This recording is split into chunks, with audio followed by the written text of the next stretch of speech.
Recently, one of my fans expired and I replaced it with this old one that Steve lent me. So I thought I would replace both of those fans with 250 watt fans. Remove this shroud, the whole thing, including the two fans. So I'm going to disconnect the connections, undo the 5 bolts, one there and one under there, same on that side, and then there's a single bolt in the center of the shroud underneath. If you remove all those, pull all this out of the way, then you can pull the whole thing out, and I'll clean the shroud, which has, from before I bought the car, quite a lot of overflow discoloration down there from overheating. My wiring has already been upgraded. They will easily cope with two 250 watt fans. The 5th bolt is underneath here. That's the radiator, and just past the radiator, if you look there, which screws into the shroud.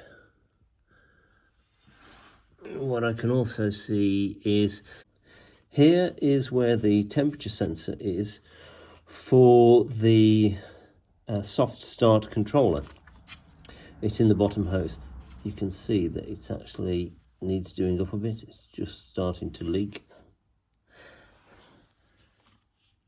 And for whatever reason, this part of the bottom hose, the securing bolt doesn't line up, so I've just put in a stainless steel cable tie just to give it support.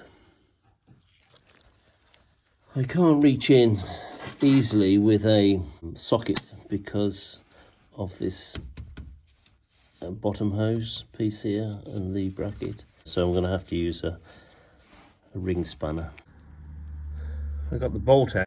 It's 5/16 bolt, and it was a real pain because of the access. I just used in the end a ratchet, because I could only just move it just a little bit at a time. The other bolts were all fairly straightforward. They're all 7/16.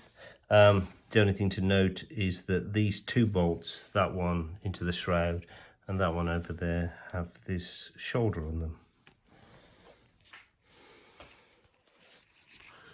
With the power steering hose out of the way, and the electrics and the inspection light moved, you can then maneuver that out. I don't know what it's going to be like putting it back with the fans with the bigger motors on. For me, that just lifted straight out. And now I'll get to cleaning and painting some of this and taking the motors out and replacing them. If I'd have had enough forethought, I could have bought the correct replacement rubber that goes round here. Fortunately,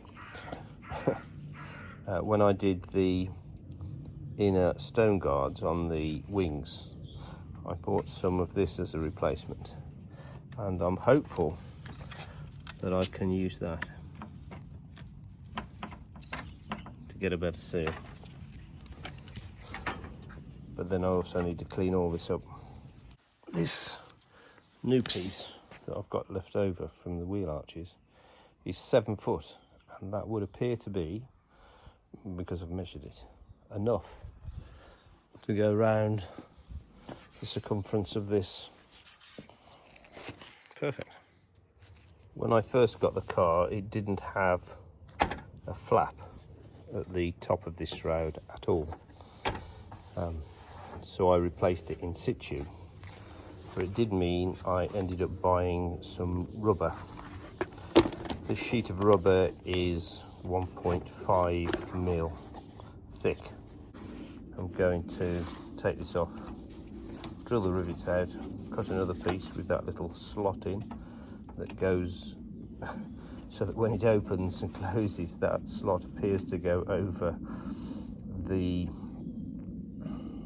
grease nipple that's on the power steering. I've been over it with the flapper wheel to remove all the rust as far as the flapper can do it, and now I'm just going to finish off with a wire brush. Finished bits and bobs. I've just got to put on a new flap down there, but Q-rusted all of them, painted, finished with satin. Yeah, looks a lot different. Quite pleased. The 7 foot of seal is a nice fit and has some 6 inches or so left over.